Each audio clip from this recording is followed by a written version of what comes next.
वकील बहू। जनक पेशे से एक बहुत अच्छी वकील थी, लेकिन कहते हैं ना, बहू कितनी भी बड़ी तोप क्यों ना हो, सास के सामने तो भीगी बिल्ली ही होती है।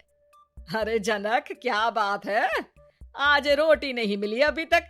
ये तेरा कोर्ट नहीं है जो आज फैसला ना हुआ तो कल की तारीख मिल जाए।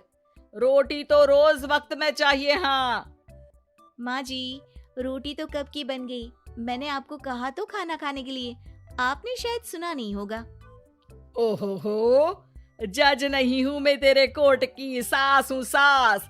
कोई दलील फालतू की मत देना यहाँ। बहुत जानती हूं मैं इन वकीलों को, अपनी बात ऊपर रखने के लिए झूठ बोलने में जरा भी नहीं सोचते। तभी वहाँ जनक के ससुर आ जाते हैं। अरे भाग्यवान, क्यों बेचारी के काम को कोसती रहती है हमेशा। मैं भी तो था वहां जब ये आई थी तुझे रोटी खाने को बुलाने के लिए। सास को तो अब गुस्सा आ जाता है कि कैसे किसी ने बहू की साइड ले ली। अरे वाह जी वाह, वो तो मैं जानती थी कि कोई ना कोई गवाह तो ये पेश कर ही देगी। पर मैं तो अब सीधा खाना खाकर सोने जाऊंगी। मुझे आदत नहीं है किसी से बहसा बहसी करने की।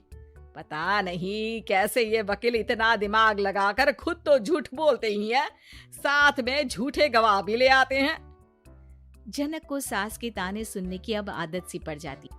एक दिन जनक वकील की ड्रेस पर काला कोट पहनकर कोर्ट के लिए निकल ही रही होती है कि अरे कहाँ चली काला कौवा बनकर। टोक दिया ना, अब कोर्ट तो वकील वाले ड्रेस पहनकर ही जाऊंगी ना। वाह भाई वाह, दामिनी तो मैंने भी देखी है। सन्नी पाजी ने ऐसा ही कोट पहना था और कहा था कि तारीख पर तारीख, तारीख पर तारीख। मतलब कि कोई बात करनी है तो बोलिए, वरना वक्त नहीं है मेरे पास खराब करने के लिए। अरे पता नहीं तुझ में क्या देखा मेरे बेटे ने, सारा दिन वकीलों वाली बहस करती है, भोली भाली सास के साथ। अच्छा सुन, जो इतनी बहस मेरे आगे करती है ना, जरा अपने बॉस से कर ले, जो 1 साल भी ना हुए तेरी शादी को और काले कपड़े पहना दिए।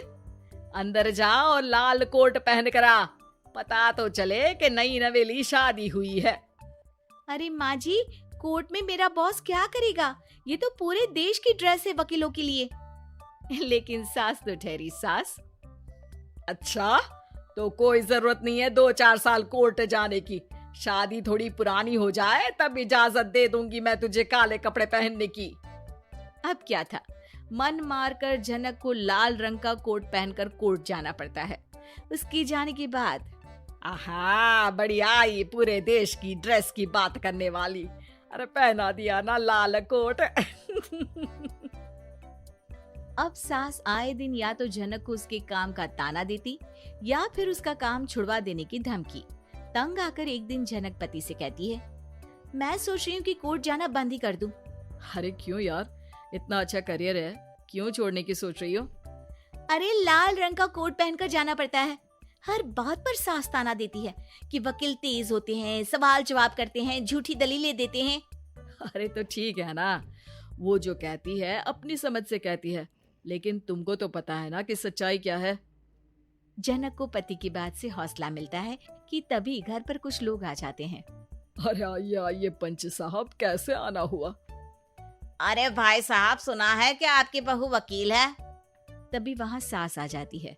हाँ है तो, लेकिन क्या हुआ, फिर कहीं बहस कराई क्या? अरे हम तो खुद दुखी है उसके व्यवहार से। अरे भाभी जी, आपको तो पूरा मोहल्ला जानता है कि आप कितना बोलती है। फिर हम यहाँ बहू रानी की कोई शिकायत नहीं, बल्कि अपनी परेशानी लेकर आए हैं। ससुर जी खुश हो जाते हैं। हाँ, मैं अभी बहू को बुलाता हूँ। जनक वहाँ आती है, सबको नमस्ते करके बैठ जाती है। बहू रानी, हमारे गांव में बड़ी मुसीबत आ गई है। अब तो पूरे गांव की जिम्मेदारी मानो तुम्हारे कंधों पर है। अरे ना ना, इससे तो घर की जिम्मेदारी पूरी नहीं होती, ये गांव की जिम्मेदारी क्या लेगी? भाभी जी, आप चुप हो जाओ, यहाँ पढ़े लिखे लोगों की बात हो रही है। आप जाओ, जरा रसोई से सबके लिए चाय लेकर आओ। मैं कॉफी लूंगी। हाँ, वकील साहिबा के लिए कॉफी। सास सर पैर सब पटक कर वहाँ से निकल जाती है। बहू, गांव में पानी नहीं आ रहा है, पड़ोसी राज्य ने हमारा पानी रोक रखा है। इसका मामला तो बड़े कोर्ट में चलेगा पंच जी, लेकिन ऐसा क्यों? वो राज्य हम लोगों से पानी के पैसे मांग रहा है। अब आधे गांव में पानी की सप्लाई खत्म हो गई है बहुरानी। अच्छा पंच साहब, बात गांव की है तो मैं जरूर केस लड़ूंगी। यहाँ एक बार फिर सास की एंट्री हो जाती है। अरे वाह जी वाह, ये काम करवा लो, आप हमारी बहू से बहुत अच्छा करती है। मैं हूँ सीधी सादी सास।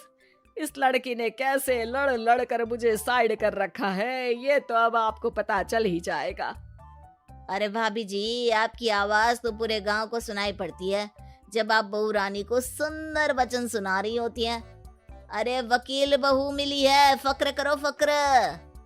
हाँ जी हाँ, सारी फकर तो हम लोग ही करें।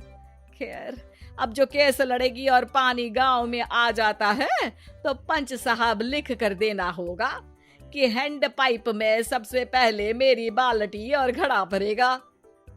अरे फिर तो हम बहू रानी के नाम पर घर पर ही सप्लाई दे देंगे, लेकिन ये इतना आसान नहीं है। बहू, गांव के पास अभी वकील करने की भी पैसे नहीं है तो। अरे पंच साहब, ये मेरे गांव का मामला है, मैं आपसे एक भी पैसा नहीं लूंगी। सास को बहू की बात पर गुस्सा आ जाता है, लेकिन सबके जाने के बाद झनक मन लगाकर गांव की परेशानियों को दूर करने में लग जाती है। और वो दिन भी आता है कि झनक केस जीत जाती है। अरे आज तो प्लम्बर आकर घर तक पाइप लगा गया है। खुश हो जाओ, मेरे कारण तुम लोगों को घर के अंदर ही पानी मिल जाएगा।